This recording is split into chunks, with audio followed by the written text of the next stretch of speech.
Hello, everyone. Welcome to our marketing call training to help you book workshops. This is Erin, and Sue is here with me. Sue, can we hear you? Hello, everyone. Hello. Hello. Okay, so let's get started, shall we? Absolutely. So we are going to role play calls made to contacts at schools or organizations to book a workshop.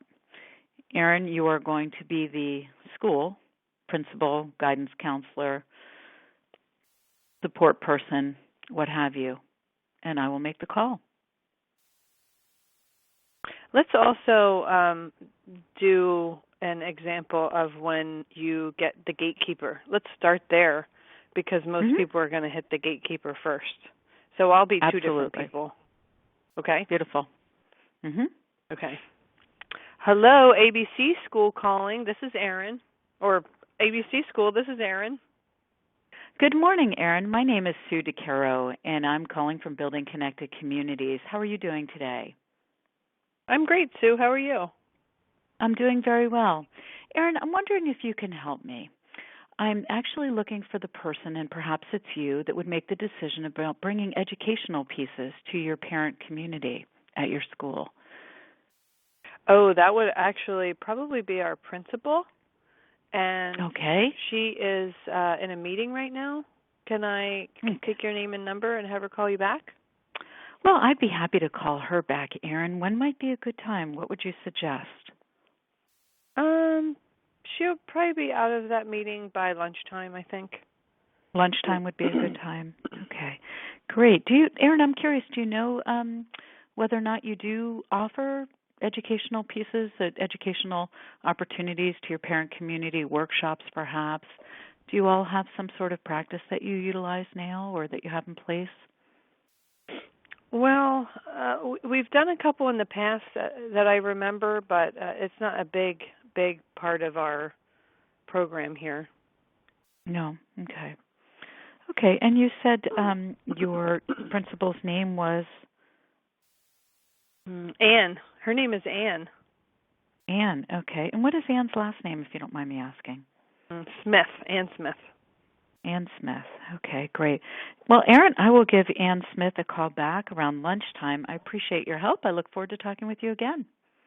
All right, thank you. Have a great day. You too, Anne. Bye-bye. So with that call, you want to align yourself with the gatekeeper, so to speak. You want to create a relationship, not keep them on the phone too long because they may be answering the phone for the school. So you want to be respectful of their time and their job. But at the same time, if they know who you are and you ask them a few questions, you make them feel important, they remember you. And we want the gatekeeper to open the gate. And so the more we can connect with them and befriend them, the better that gate, the more the gate will be open. So we would call back around. Well, before you go on, one thing that I like that you always do is that you always make the assumption that the gatekeeper, a.k.a. the person who answers the phone, is the decision maker. So you ascribe a high level of responsibility or importance to that person, which I think is really cool because you're assuming that they aren't just a peon, which I think is a really nice touch. Well, there's two things that I learned years and years ago about sales and marketing. One is MMFI, make me feel important. And everybody wants to feel important. So, when you're making marketing calls, my suggestion to all that are listening is to put MMFI somewhere where you can see it. Make me feel important. And remember that everyone you talk to wants to feel important. The other one is WIFM. What's in it for me? WIFM. What's in it for me? Everyone you talk to wants to know what's in it for me. It's an unstated truth. It's part of marketing, and those two things are really key in making a difference in your marketing calls. Great. Creating a friendship. Yes. Okay. So Any other thoughts, Erin? I think that's pretty good. Why don't we go into the next phone call, which would be at lunchtime, and this Mm-hmm. first conversation that we're going to, this first example is going to be a home run, an easy one. Someone who absolutely loves what you say and is ready to go. So we'll give varying degrees of difficulty as we move forward. Okay, here we go. Well, you're still answering the phone as the gatekeeper.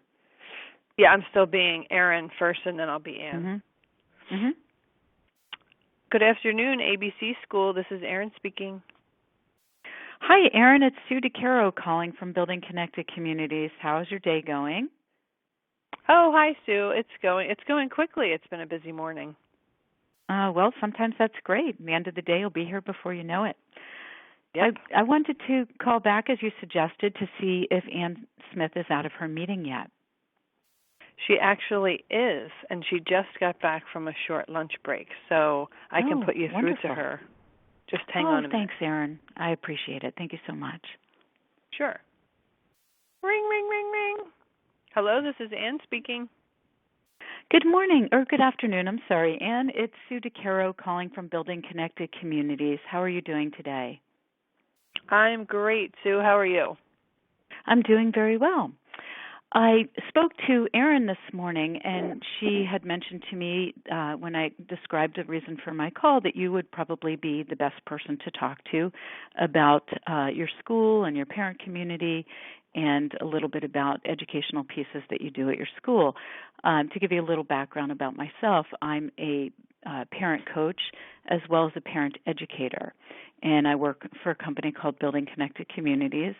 And I wanted to learn a little bit about your school and get an idea of your parent community and some of the struggles that you see that parents are having today in your school district, and talk a little bit about that. Could you tell me a little bit about your school and your parent community? Sure. For example, I am the principal. Oh, go ahead. I was going to say, for example, the grades that the number of students that you currently have and families participating in your school district. Sure. I am the principal here at ABC School, and we are a private preschool in a very affluent section of town. And we have about 75 families, I guess, and they're in the 2s, 3s, and 4s. The kids are. Okay, 2s, 3s, and 4s. Great. Okay.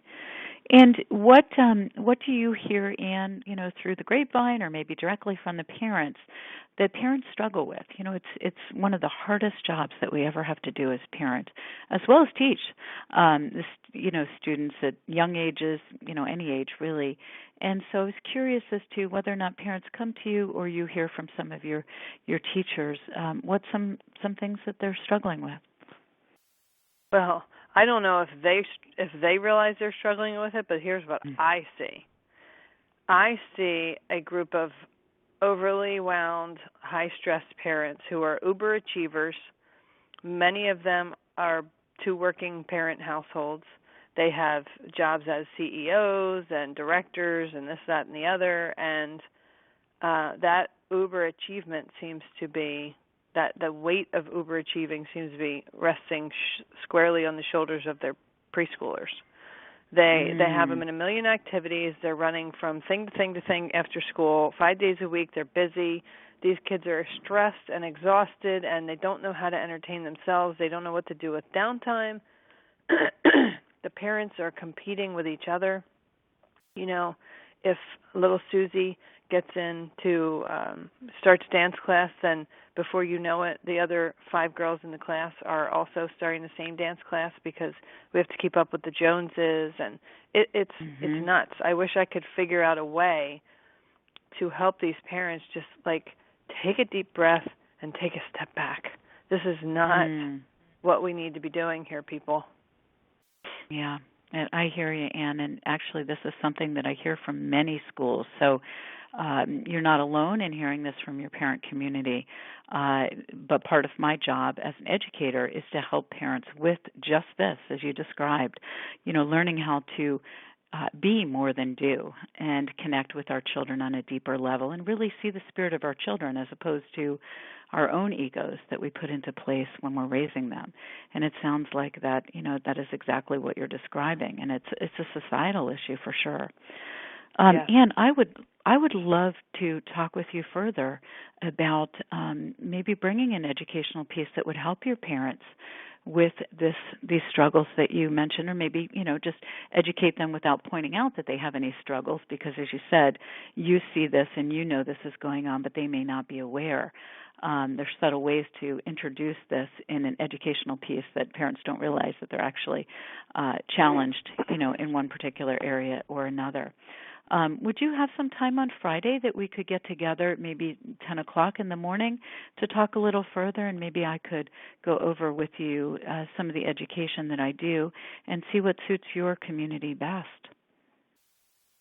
Yes, I think I would have time on Friday morning. I'd love to hear more, actually, because this is one thing I've been kind of thinking about in my mind. Boy, I wish we could add some kind of service or something that helps these parents. I mean, they don't even enjoy parenting, and what a terrible shame that is. I have grown children, and I remember how hard it was when my kids were little, but I really feel like I enjoyed it more than they did. And I wasn't, my kids were not in 16 different activities, and we weren't keeping up with the neighbors and the kids in this class and everything. We just kind of did our own thing. So I really have been thinking it would be nice to bring something that would help these people. Well, I would love to work with you and, in collaboration and partnership to be able to facilitate something like that to really help your parent community in growing and seeing their kids in a different way. I think it's a huge shift when we can offer this in our society, in our school districts, to the parents of today. It's very challenging raising children, and we need to get back to the basics of revitalizing the joy in parenting.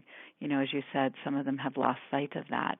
So maybe together, well, I know that together we can actually make this happen, and I look forward to talking further with you about this on Friday at 10 a.m. Wonderful. I look forward to it as well. Thank you very much for your time, Sue. Thanks, Anne. Have a great day. See you on Friday. Bye. Bye-bye. So, okay.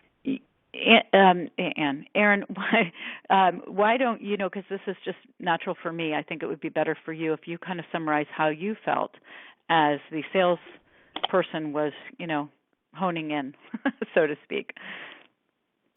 Well, what stuck out for you?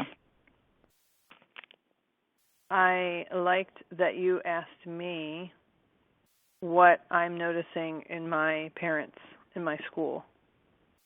Because as the leader of my school, I have my finger on the pulse of what's going on. So I know about the problems, I know about the successes, I know about the triumphs, I know what the teachers are complaining about, I know what they're happy about, I know which parents are trouble, which parents are easygoing, who gets it and who doesn't. So I have a good handle on all of that stuff. So I like that you asked me what I'm noticing.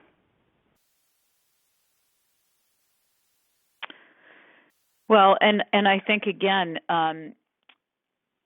what's in it for you, what's in it for them is very important with them. Well, let's say they're thinking with them, what's in it for me? And so really catering to their needs, whatever we're offering, we need to fit it into what the challenges are. So that's, why when you gave me some of the struggles of your parent community, I talked about how we can make that shift with an educational piece, not directly selling anything, just kind of dangling a carrot. Mm-hmm. And was also, that enticing for you as a school was it what? principal? Enticing for you as a school principal. Yes. To have me talk about how we can make that shift together. Yes, and we didn't get deeply into what that conversation looks like. Maybe we should just role play that right now, so that when our members are moving to that next level conversation, they know what it is, how to navigate that without giving too much information, not enough, et cetera, et cetera. And I used the vignettes of different places and teachers and principals that we've worked with and spoken to over the years. And I brought up, when you asked me what are the challenges, I tried to bring up something that had to do with conscious parenting because, you and I both feel that that's the umbrella over all the other problems and struggles that parents are dealing with. So I think that next conversation can be talking about bringing that 4-part series to the school, or the intro, part 1, or whatever. But yeah, that's what I think. Okay, so we'll go right into it. Friday morning meeting. The week is flying by. Yes. Okay, so here we go. Hello, this is Ann speaking. Well, Ann, I'm in your office. Oh, whoops. Hi, Sue. It's nice to see you. It's been a long week. It's a pleasure to see you, too. Thank you so much. I'm really looking forward to learning more about you and your school and sharing more about myself as well and what it is I do. Thank you. I'd love to sit down in your office. I appreciate it. I was very intrigued when you said you have something that could help address this competitiveness and high-strung, uber-achieving issue that we have in our school. I have no idea what that looks like, but I'm very interested to hear because I think it's a real issue here. Well, then let's dive right into that. So, Erin, one of the things that I offer that seems to be an umbrella over many struggles that parents are realizing today, or maybe not realizing, but dealing with unconsciously, is conscious parenting. And conscious parenting really covers all the challenges that you mentioned that you're seeing the parents struggle with, but not be cognizant of. It is a 4-part series that I bring to many schools and many districts, and it is done as a workshop presentation. And each presentation is 90 minutes long, and it's a series of 4. And to give you kind of an overview of what it covers, in just a broad sense, is it really covers, as I mentioned on the phone, connecting more deeply with our children, understanding the spirit of who our children are and allowing that spirit to grow and thrive. If our child is not interested in signing up for dance class or has shown no interest in that kind of thing, maybe has more of an interest in, digging in the mud and going to a nature center, really honing in on what our child is all about as opposed to following the Joneses and everyone else and signing our children up for what seems to be, the in thing. So it's learning about the spirit of our child and creating conditions for that child to rise.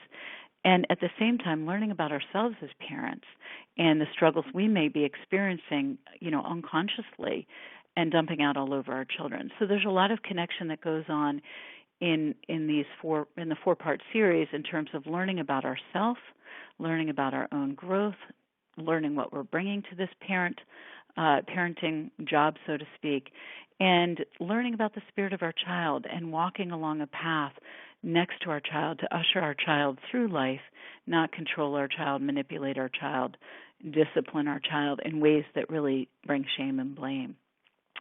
So, that's kind of a broad overview, a very brief overview of the 4-part series. What questions or thoughts does that bring up at this point for you, Ann? Well, it sounds very interesting, and it sounds like it's a very potentially helpful presentation. I have a couple of questions. I think I've kind of heard of this conscious parenting stuff. Can you tell me a little bit more about that? Sure. So conscious parenting is actually my work has been inspired by the teachings and books of Dr. Shefali Sabari, who has written the books The Conscious Parent, Out of Control, and her new book, which was released in May, The Awakened Family. And oh wait, was she just on Oprah? She was on Oh, Oprah Super Soul Sunday. Had you seen it? that's where I saw her. Yes. Yeah. Now it all makes sense. Yes, I love that episode. It's great. That woman is brilliant. She is brilliant, and so are her teachings, and it's something that every parent in this world needs to hear. And that is my job, is bringing this worldwide to really create a shift and a change in the way we're parenting the next generation. Sounds like you have an important job, because I agree with you. I loved what she said in that episode, and I thought, wow, this is good stuff. Parents need to know this, need to see it this way. Yeah, for sure. So I wanted to know, like, what is the format? What are you suggesting? What's the format? How long does it take? What does it cost? All that stuff. So what I typically suggest to schools is that we look at a 4-week period to do conscious parenting, introduction on the first week, and then continue the process the second and third and fourth week to keep the momentum going. Because as parents are learning this new way to relate to their children, relate to themselves, and really dive deeper in the teachings, we want to keep the momentum going and not let too much time go by, because we do visit what they've practiced each week that they've taken the material home with them. And there are some things, some assignments, so to speak, that they can practice as they move forward. So I suggest usually looking at, a day or an evening that works best for you in terms of what you see parents showing up for. If you've ever done something in the evening, have you seen a good turnout? Do you typically do programs in the morning, in the evening? What is it, the feel that you have, Anne, for the parents? We've done a handful of things in the evening, and we get a decent turnout, I would say. Not as many as I would hope, but, it's pretty good, I guess. Okay. So then, maybe we look at the evening, and perhaps the Tuesday is good, and we could come in at the same time every Tuesday. I do this with a colleague of mine, by the way. And she and I have been teaching, so to speak, and educating at schools all over the tri-state area, New Jersey, Delaware, and Pennsylvania.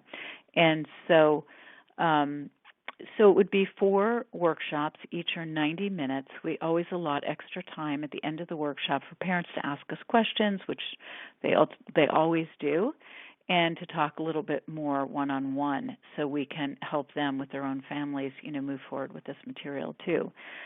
And what other questions? You had another question, I believe. The cost. Oh, the cost. Okay. So each 90-minute portion that we bring to your school is $600, and so the total for the 4-part series is $2,400. And what we typically do is we provide the PowerPoint notes that for the PowerPoint, because we do the education using a PowerPoint slide presentation, as well as ourselves to kind of educate and bring light to the principals, as well as share stories and interact with your parents. So they would receive PowerPoint notes so that they could follow along and make notes to take home with them. So that's all part of what we do and how we want to leave the parents with something concrete that they can walk away with. And all 4 parts are interactive. We do not want the parents to sit there listening to us talk for 90 minutes. We want to hear their thoughts. We want to talk. We move through exercises that we bring into each 90-minute series so that they can participate, learn, and really dive deep in their own parent practices with us. That sounds really interesting. I really like that. Since it is January, we really don't have any money left in our budget for any of that now for this school year, but I would really like to talk about maybe trying to put it in place for next fall. Oh, that would be Can fabulous. we do that? That would be fabulous. Well, what typically works for you in the fall? I'd love to get something on the calendar sooner than later because I find that the fall does fill up. It seems to be a popular time when kids go back to school that parents are really interested in learning. So I think that's a fabulous time to bring this to your school. Great. How does I think September probably look for October. you? October? I think okay. October will be better because once the kids, then we're getting into the groove, and we've had our back to school night with the parents, and I think the beginning of October would be ideal. Is that good for your schedule? That works for my schedule. I'm looking here and I see the first Tuesday is open, and so are the next 4. Is Tuesday a good night for you? Let's say maybe about 6:30. Tuesday is perfect. It's a perfect night. Okay. Sometimes with children this at this young ages, I have found, and I'm just sharing this with you as a thought, that some of my schools will provide babysitting, like maybe bring in a couple of teachers for the children so that both parents can take part in this wonderful education that you're offering. And sometimes they'll bring in pizza for the kids or just something easy so that the parents can bring their children, have them, have dinner and not have all that rushing around, with mealtime and trying to find a babysitter and getting their kids to sleep. So if that's something that would work for you, I highly recommend it. That's a great idea. We might even get more participation that way. Mhm. Yeah, it's been very successful for some of the other schools that have tried that. So why don't we put on our calendars for... Is that something you would provide, or are you saying we would provide that? No, that's something that the schools would provide themselves. I, couldn't really find babysitters and wouldn't want to step into that role because that's not my area of expertise. Mm. Okay. But let me see what I can do. Go ahead.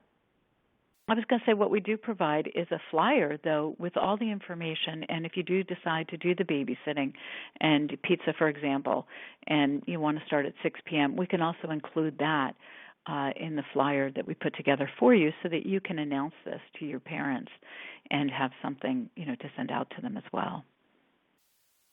Okay, great.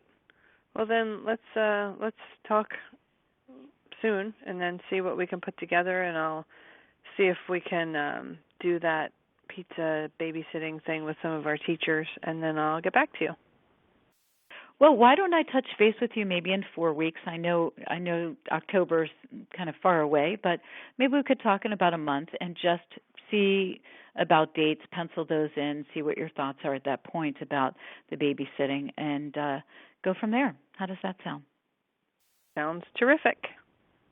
Excellent. And Ann, if you have any questions in the meantime as you're thinking this through, feel free to reach out to me as well. I certainly will. Thanks for your time today, Sue.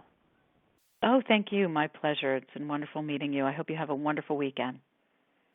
You too. Bye-bye. All righty. So, hopefully that gives some insight into how to navigate that phase of the discussion.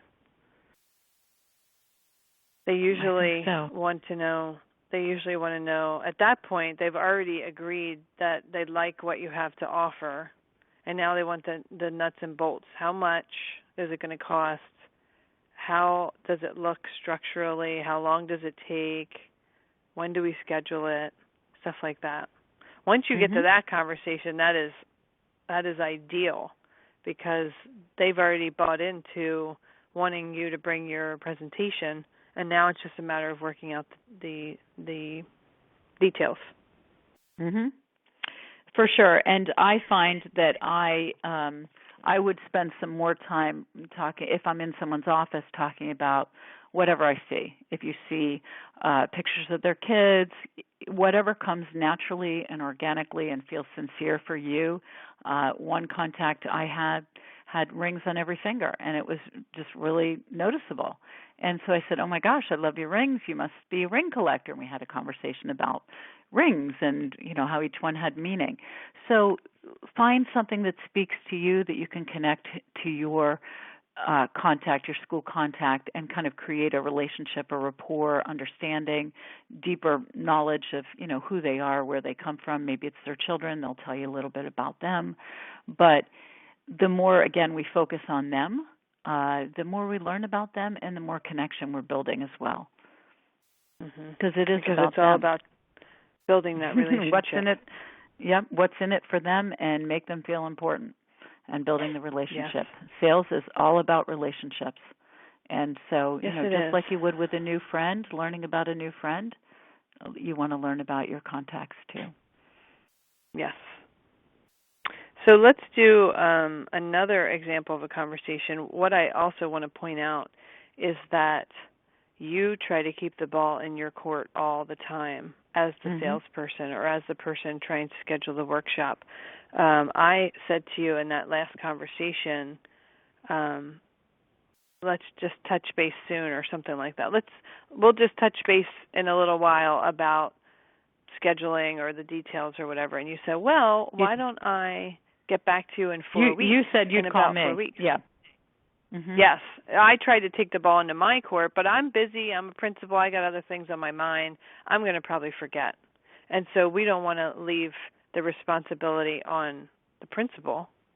So as soon as I was saying, I'll call you, you gently took that ball back from me. Not in an aggressive way or a pushy way. You just said, oh, well, how about if I just touch base with you in about 4 weeks? Does that work? That way you maintain the connection. If you're waiting for them to call you back, then they may forget and then you're done because the last thing that they agreed to was they would call you. So now the lead is done. So you always, for sure. That's what I wanted to point out. You always want to make sure that you are trying to be in control of that next connection point with that person. And it's a gentle way that you want to do it, a gentle and a soft, and again with them, so you don't have to worry about that. I didn't say that at this time, but you can utilize that. That's one less thing that you have to think about. I will follow up with you, and that way you don't have that on your schedule, and it keeps control. Yeah. Yes. All righty. And so with this next one, we're going to do a quick example of exactly that, keeping the ball in your court. So let's do it one more time. In a phone call.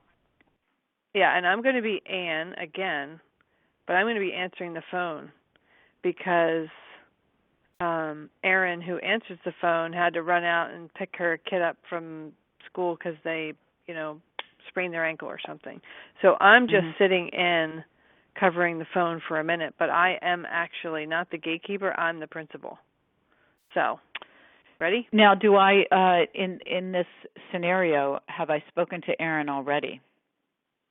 No, this is just a total cold My first call. Okay, first call. Here we go. Okay. Hello, ABC School. This is Ann speaking. Good morning, Ann. My name is Sue DeCaro, and I'm calling from Building Connected Communities. How are you doing today? I'm great. How are you? I'm doing very well. Thanks for asking. And the reason why I'm calling is I wondered who would make the decisions about bringing educational pieces to your school for both your parents as well as your teachers. Would that be you, or is there someone else that makes that decision? It would actually be me, but now it's really not a good time because the woman who normally answers our phone had to go rush off and pick up her child. I am the principal, but I'm just covering until the other person can get back from lunch to sit here at the desk. And so the phone is ringing off the hook. I'm not really good at this, and I'm getting ready to leave for vacation in 2 days. Oh, Anne, sounds like you have your plate full right now. Yes. How about if I contact you next week? Or how long are you on vacation for? For 1 week. 1 week. So how about the week you come back? I give you a few days to get yourself situated, because I know sometimes when we come back from vacation it can be very busy playing catch up, and touch base with you, and then we can talk a little bit at that time. So that's like in a week and a half or so, 2 weeks? About a week and a half, yeah. Yeah, I think I could do that. Yep, I definitely could. Okay, and I'd love to hear how your vacation is. I hope you have a wonderful time. Where are you going? We are going to the Caribbean. Oh, wonderful. What a great time of year to go to the Caribbean. Well, I hope you enjoy the sun and the relaxation, and I will contact you in a week and a half, and we can talk then. Okay, great. Thank you, Sue. All right. Thanks again for your time, Ann. Take care. Have a great time. Thank you. Bye. Bye-bye. All right, so I tried to make that one like high pressure, right? Because that's not the ideal scenario. I'm not sitting where I should be sitting, but I'm filling in. It's kind of an emergency. The phone's ringing off the hook. I don't really have time to talk. I'm really busy. So you don't want to take my time up then because I really can't even focus on what you're saying. I just need to get off the phone and answer the next call. Well, and typically, if I heard the phones ringing, I would not have asked about the vacation, but right. I didn't hear any phones ringing. So, but if the person seems hurried, rushed, don't go into depth about where they're going, et cetera, et cetera. Right. Just respect Good their point. time and focus on, your next contact. I'll call you when you get back. How long are you going to be gone for? I'll give you a few days to get situated back in your job and, play catch up, and that's that. Have a wonderful time. And so, but then notate when your follow-up is. I am a big believer that when you say you're going to call, you need to call.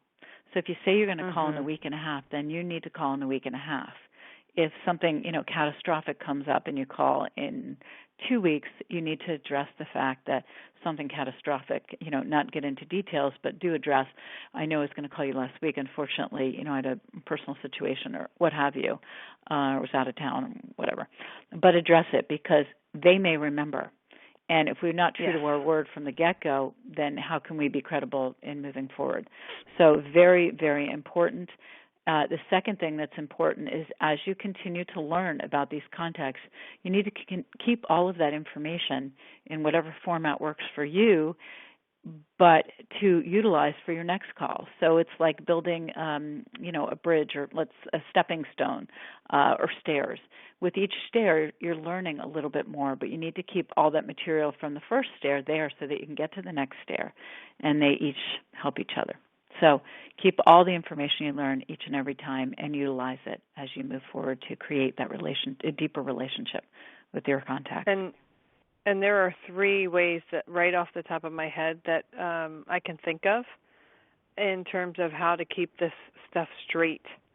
I know that I utilize my first point of entry is a notebook. I have a big, giant, 5-subject notebook, and I write notes for every single call I do, the person's name and the date, and I just jot down notes about the conversation. That way, I can go back. If I know, I spoke to that person 3 months ago, I can go back in my notebook and find information about that person. I know that you, Sue, at one point were utilizing file folders on each school that you were contacting with just notes jotted down, keeping the notes organized according to the school. And then I still do. Now we both use a software called PipeDrive, which costs $12 a month to use, but that's kind of like a contact management software. I think there are some basic ones that you can get for the computer that, we use that because it's a way that you and I can both access it because it's stored on their server, the information. But if it's just yourself and you, making the calls and scheduling the workshops and presenting, then I think there's software you can buy just to kind of store the information on your computer. So it's just a one-time purchase and then it's over. You can keep it on an Excel spreadsheet. There's many different ways to do it, but you're right. Keeping track of any information that the person might mention to you, their dog just had surgery, they're going on vacation, their son is getting married, whatever stuff is happening. They're having a big annual carnival at their school, and they're going to be really busy at the end of this month. Whatever it is, you just jot down notes so that you can maybe touch back on that. How was your vacation? How's your dog? Did your son? I bet your son's wedding was was your son's wedding lovely? How did the carnival go? Whatever it is, and then it shows you're listening. Yes. It shows you're listening, you're paying attention, and you're caring. Yes, and I wanted to reiterate that you said if you say you're going to call back, you call back when you say. So if you're on the phone this Monday, and you say you'll call back next Tuesday, 8 days later, as soon as you hang that phone up, you better write in your calendar, call Ann Smith Tuesday at 9. Whatever time you said you were calling or whatever day, put it in your calendar so that when that day comes around, you're not just trying to remember all this stuff. It's just easily put down in your calendar, and then you know, oh, today, that's right, I have to call Ann back. And then you go back to wherever you're storing your notes about Ann, and then you call her up and you have whatever the most recent information is about what's going on in her school or her life or what have you. Well said, Erin. And it really demonstrates a lot to your contacts. It really demonstrates the caring, the interest, the following up on whatever's been discussed, and it creates a relationship separate from what you're selling. And that is key. Yes, because it should not just be about selling. That's when people feel like they're at a used car lot, and we don't want that. No one likes that. No, we really want to make them feel like what we have to offer is vital, and we want to help them to why they absolutely must bring us in, why their parents must hear this information and need to hear from us, and how much this is going to benefit their parent population. Well, the other thing is I always mention that we do this workshop in other locations because just like Susie wants to follow the dance classes that everybody else is doing, when schools hear that other people are offering, great opportunities to their parents to learn and kind of shift this way of parenting to a new parenting paradigm that really connects them much more deeper with their children, they want to hop on board. And so that's something point to keep in mind. Especially with they're already listening. Don't want to be left out. With like a preschool, especially a private preschool, if they find out there's a service or a program or an added value that their competitors might be offering in their local area, they're probably going to want to make sure that they're listening and investigate if they can make that happen, because they don't want to be offering the bare bones when the guy down the street is offering all this awesome stuff that helps the family to thrive. So that's a really good point. Right.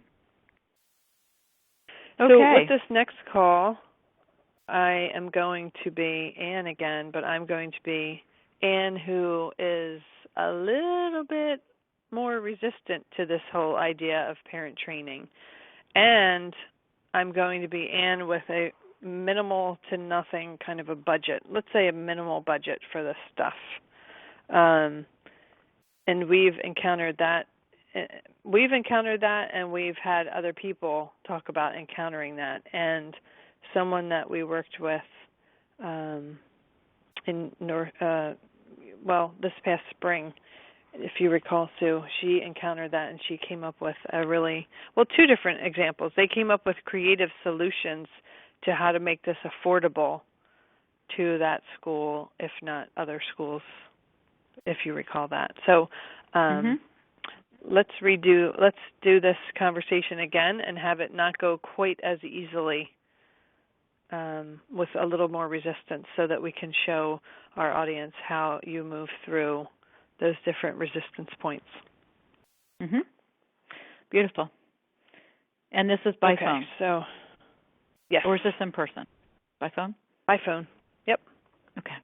But I'm going to have time to chat with you, so it's just going to be the conversation. I can't wait. All right. So I'm going to be Erin answering the phone, and I'm going to put you through to Ann, and there we go. Okay.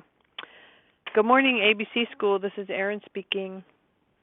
Good morning, Erin. It's Sue DeCaro calling from Building Connected Communities. How are you doing today?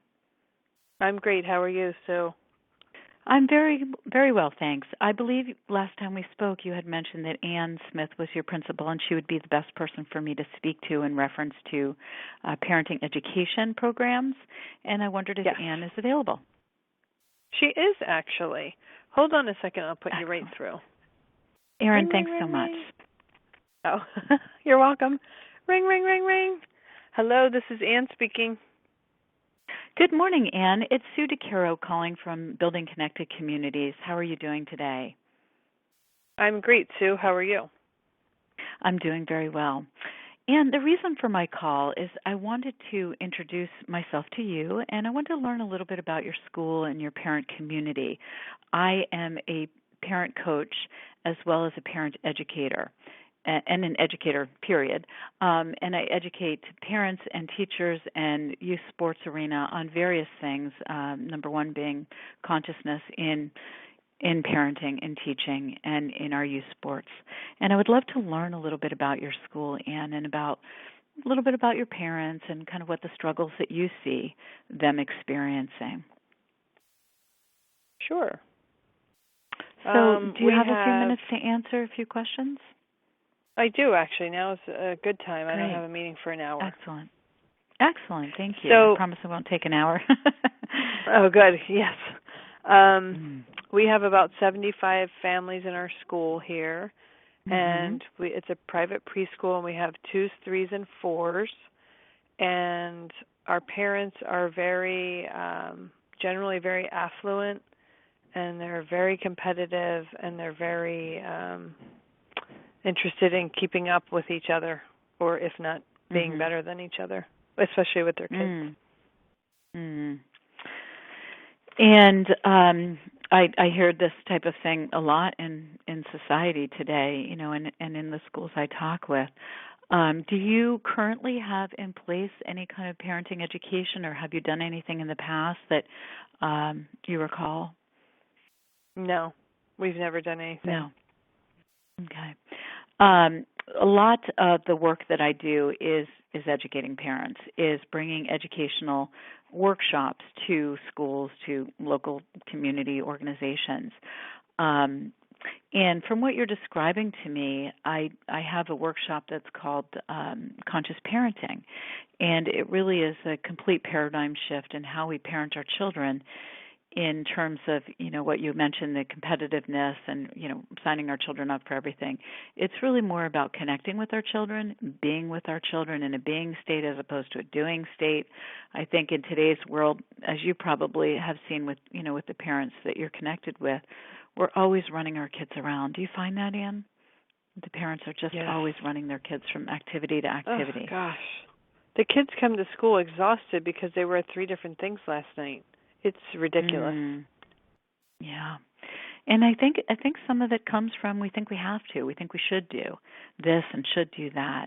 And so through my education, I'm able to help parents see this a little differently, learn about the spirit of their children, learn about making, a deeper connection, creating a deeper connection and nourishing that parent-child relationship more than just doing for our children. It's more about the being together and creating that bond that really can last any kind of issue, challenge, growth, et cetera, through the raising of our children. And so it starts, my workshops start out as, very introductory process as step one, and then moves into a deeper understanding of how to bring conscious parenting to their families. So what I'm describing to you is actually a 4-part series that I have on conscious parenting. It's 4 90-minute workshops done through a PowerPoint presentation in person with the parent community. What are your thoughts about something like that for your parents? That sounds pretty interesting, and I could imagine how it might be helpful.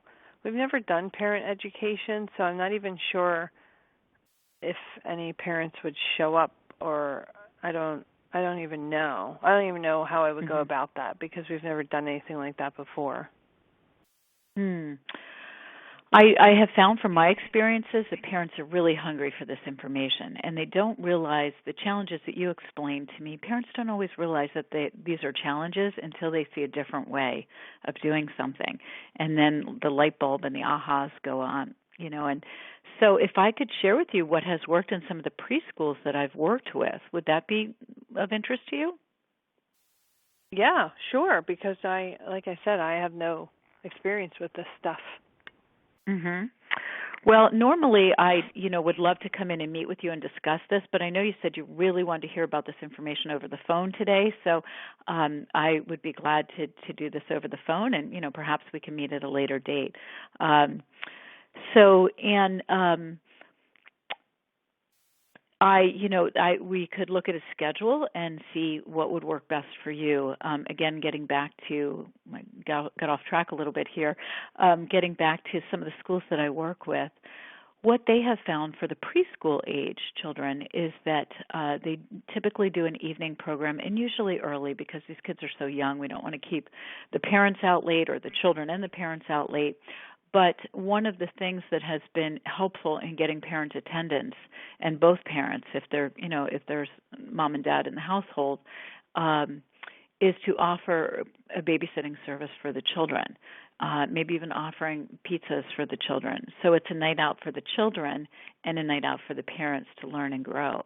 And so that seems to be a great opportunity for parents to take part in something like this. And, if you're looking to keep your expenses down, you could just offer the babysitting service and do it, at 6:30 or 6:15 and not offer the dinner. If you want to do dinner, we could start as early as 5 or 5:30, whatever works for you. So that's a suggestion that seems to be very popular and works very well. What are your thoughts about that? That sounds interesting. We've never brought the kids back for any kind of evening thing or brought the parents back or anything like that. Do these other schools typically get a good turnout? They do, and it's very interesting, the children, because they normally come to school during the day. They think it's so special that they're coming back at night and spending time, either having dinner or being with babysitters, but being together. So it adds that newness and that excitement to the children as well as the parents. So yes, it's been very successful. I could see how the kids would be excited to be there, and it might be dark out or something like that. And they're staying out a little later maybe. It's very, very intriguing for them. Interesting. So what questions come to mind as you think about doing a program like this for your parents? Did you tell me how long it takes, or how does it work? How much time? How long? How often? So what I suggest is the 4-part series is 4 90-minute workshops, and each workshop is done, on a particular day or evening. So my suggestion is always to keep the momentum going is to do consecutive workshops a week apart. So, for example, if you said to me, Wednesday evening is really great, maybe next month, I would suggest doing, 4 Wednesday nights, same time, same place for the parents, because the momentum is enormous in diving deep into this material. And I often suggest that parents focus on a certain thing or a couple of things as an activity to take home with them in between weeks. So if we have just 7 days where they come back, then we can visit the work that they've done and how that's transpired and changed, the relationship, maybe tweaked it a bit. So keeping that momentum is really helpful. If every week is not workable, then every other week works as well. But the closer we can keep it, the more momentum we create. What month would speak to you, Anne, in putting this in place? Probably next fall.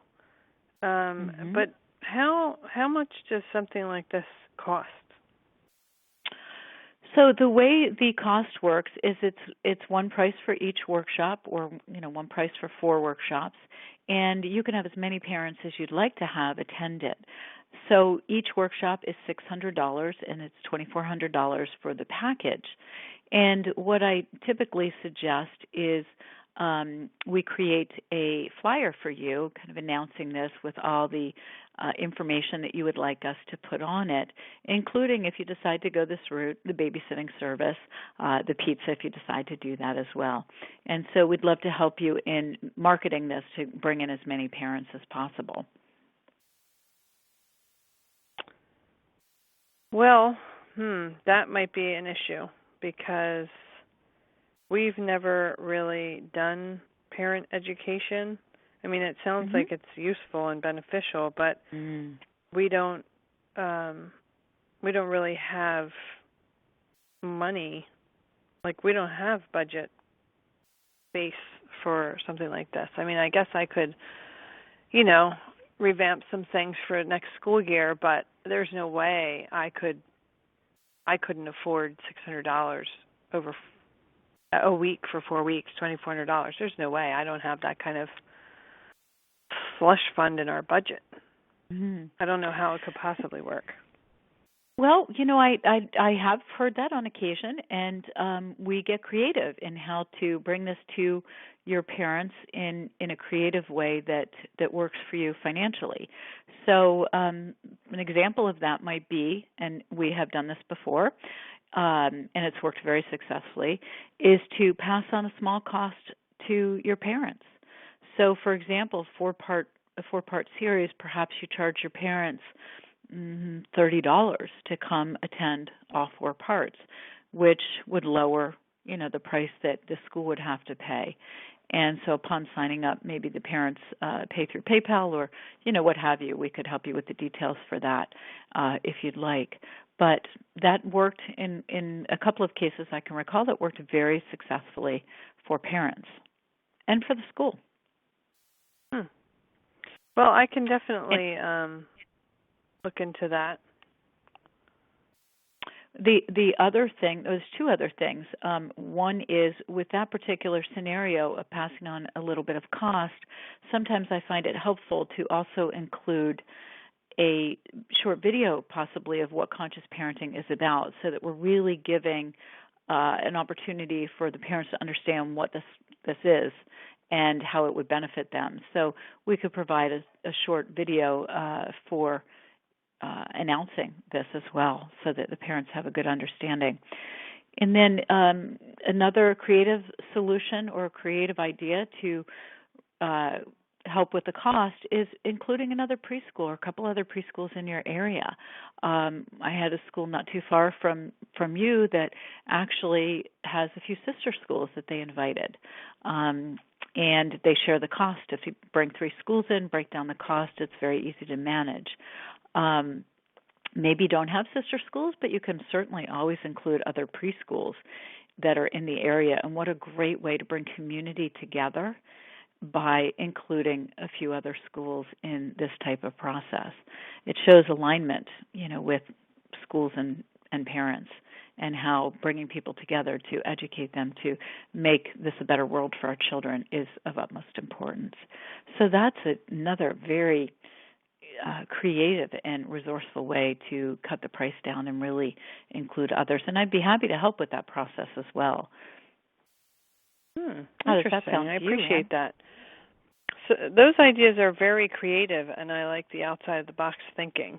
I'm not sure which, if any of them will work, but I am certainly I'm certainly willing to pursue and investigate each of them. So why don't I see what I can do, and I'll get back to you. That sounds great, Anne. And what actually I'd love to do is give you a chance to think about this, mull it over, maybe think which direction you'd like to go, and maybe touch base with you in about a week. How does that sound? That sounds like a good plan. I don't think I can do it all in a week, though, because this is a lot to. I have to talk to a couple other people I know who own preschools in the town, and so I think I'll need more than a week. Okay, what time frame sounds good to you? I don't want you to have to think about calling me because you have enough on your plate. So I would love to help out and keep the reminder for myself. So what time frame would you think? A couple of weeks, maybe 2 weeks, 3 weeks? How does that sound for you? Maybe 3 Which weeks. would be best? 3 weeks? Maybe 3 weeks, yeah. Terrific. So I will follow up with you in about 3 weeks. And, of course, if there's any thoughts, questions, concerns, we want to strategize again, let's talk. Feel free to reach out to me before that time period. And if not, I look forward to connecting with you again in 3 weeks. Great. Thank you very much. Anne, thanks so much. I enjoyed getting to know you, and I look forward to working together. Great. All right. Take good care. You too. Okay, so I almost had, I have to say I almost had to crack up because I intentionally tried again to take the ball into my court. How about I'll look into this and call you back, and you just gently took the ball out of my hands and said, well, I'd love to touch base with you. How about if I call you back? So it cracks me up because And this is what good sales and marketing is all about. You know what works and you stick to it. You don't just willy-nilly do it. You stick to it. So again, in that scenario, I said, "Oh, well, I'll call you back," because that's what we tend to do when we have conversations with people, right? We tend to offer in our best intentions that we'll call that person back, and we just might get too busy and forget. So you stuck to your method and you said, "Oh, well, I'd love to call you back." So I think that was really good. Now, a couple things I wanted to point out too is always use the name. Now, the name of the screener, the name of the person you're in connection with, use their name often. Ann or Erin, thank you so much, Erin, for transferring me, because, again, it creates a relationship and shows the importance of that person. Not thanks for transferring me. Thanks, Ann. I appreciate your help. The second thing I just wanted to point out is I would typically, again, we're just doing this ad lib, so, there's no notes, no preparation. This is just all off the cuff. But I would look up the school prior to making a call. I would know, first of all, I would know the ages of the kids. I would know that I'm calling a preschool.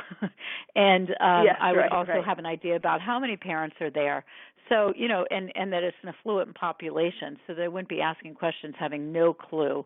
I would more than likely say, I understand that you have ages 2, 3, and 4, or something that shows that I know about their school, and I've already done a little research on my own.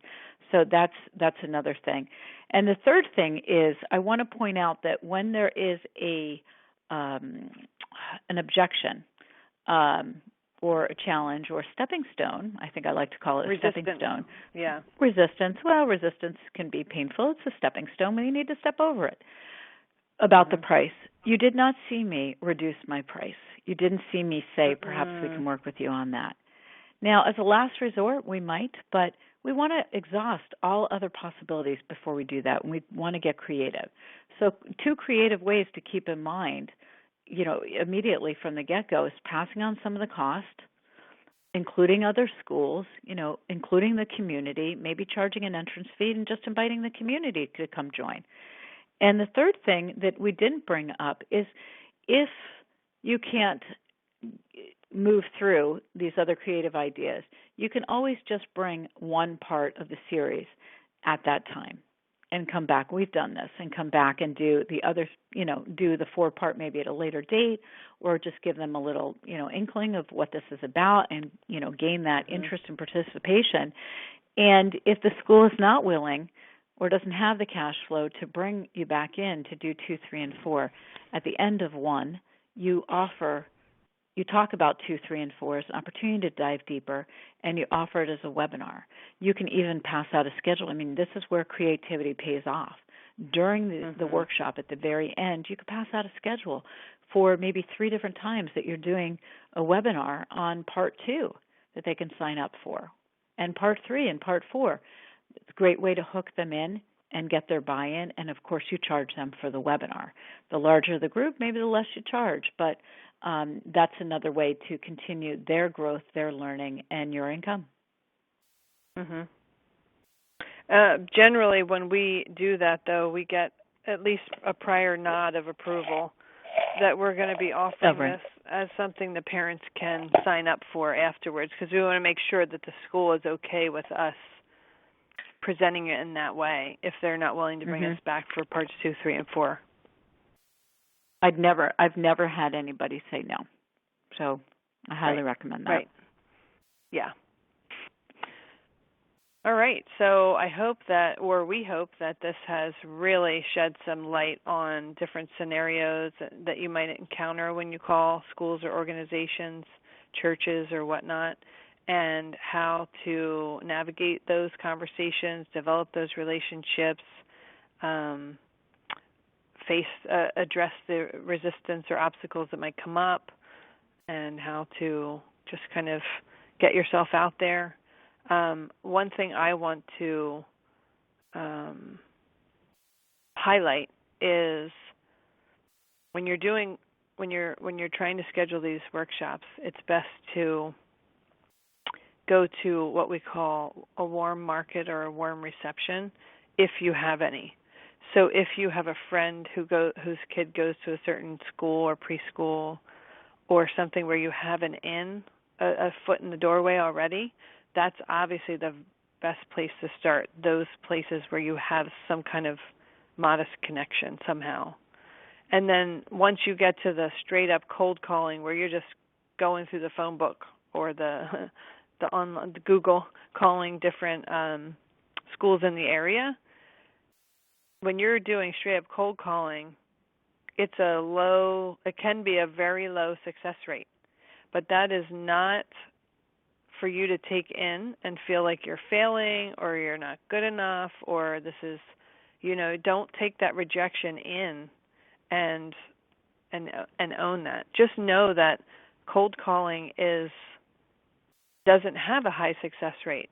But unless you have a warm market or some other way in, you might have to start with the cold calling, or you might have to do the cold calling at some point. So it really requires a resilient attitude to pick up the phone and make call after call after call and get nowhere. You might make 10 calls in one day and only get one person who wants to talk to you. That's fine. If you get one person, then that's a victory. Mhm. And if I could add to that, there are a few things I'd like to add. One is use our private Facebook group to share successes, share obstacles, because we can all help each other overcome obstacles if you have one and get creative together. The second thing is authenticity. I said in one of these calls, I got off track. Be who you are. We're not perfect human beings, and it's okay. If you have marbles in your mouth, you have marbles in your mouth. You say, oh my gosh, I feel like I have marbles in my mouth today. I've occasionally said, I think I had too much coffee. And it brings a laugh. It brings humor, brings giggles. And people relate to us in our authentic ways. And I who knows what I say. Each time it's something different. Each time I bring something different to my relationship selling. And so your unique self, bring your unique self. That's, all the wonderful qualities. And if we step on our toes, in the way we speak, we bring that too. So be okay with that and bring humor to it. It really helps to relax everybody in the process. And the third thing is that assume that what you have to offer they need, because they do. We know they do. Erin and I have done this all over. We know that parents need this. And school districts need to educate their parents because it affects the school district too. And so and the assume teachers, that they everybody. need it. Schedule it. That's why you hear me say, what day would be best? When would be best to schedule this? What time of year would you like to move forward with this? Because I don't assume they don't want it, and I don't ask if they do. I assume sometimes can get us into trouble. In this particular case, not so much. Assume they want what we have, and we're going to create an avenue for us to get in there and give it to them. But I do try to get in front of the contact before I close the deal. I mean, some cases I do close it on the phone. But if you close it on the phone, then go see them, because you want them to see your face and get to know you as well as you to know them before your actual event. So, if it's any an obstacles, in-person local thing. Right. Any obstacles, share in the Facebook group. We want to hear from you. We want to help you. We'd be happy to make comments and suggestions to, encourage you in a way to move forward. And you can always go back to an objection. You can always go back to resistance and say, I just thought of something, by using the Facebook group as a way to get other ideas to go back to that particular contact. Yes. And I want to point out a couple of things. I don't love making these calls. And Sue loves it. She enjoys it. It's energizing for her. To me, it is not. So, but there are times when I know I need to do it, so I just do it. But what I find is that, I think, Sue, you could make these calls 5 days a week, every day, and you'd be on cloud nine. I actually was thinking of making a sale with you. I know, right? And we'd also be we'd be so busy we wouldn't have time to breathe. But anyway. That's right. Can't have that. No, for me, I need to kind of get my gumption up for it. So I have to feel it. Like I might wake up and say, like it's on my mind, I know I need to do this soon, I need to do it, I need to make those calls. I might wake up one day and say, today's the day. I am feeling it. I'm going to make some time today and I'm going to make some calls and see what happens. Or I look at my schedule and Wednesday morning is open. So I am preparing myself mentally that from 9 to 12 on Wednesday, I'm going to sit down and I'm going to do some cold calling, and I'm going to try to book some workshops and start establishing these relationships with different schools. So there are all different kinds of methods that may speak to you, may not speak to you. I think you have to experiment and see what works. But I think to wrap up, I think it's really important to connect back to the why.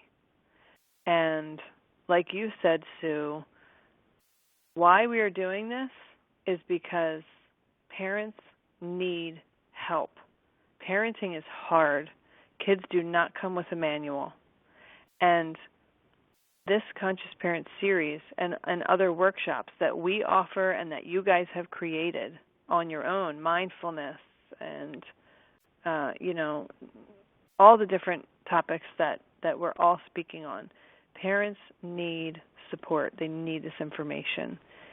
It would be neglectful of us to have this knowledge and expertise and not share it with the people who need to hear it. So take yourself out of the equation and know that you are doing an important service to the world when you bring this material to schools and to parents. And that's the why.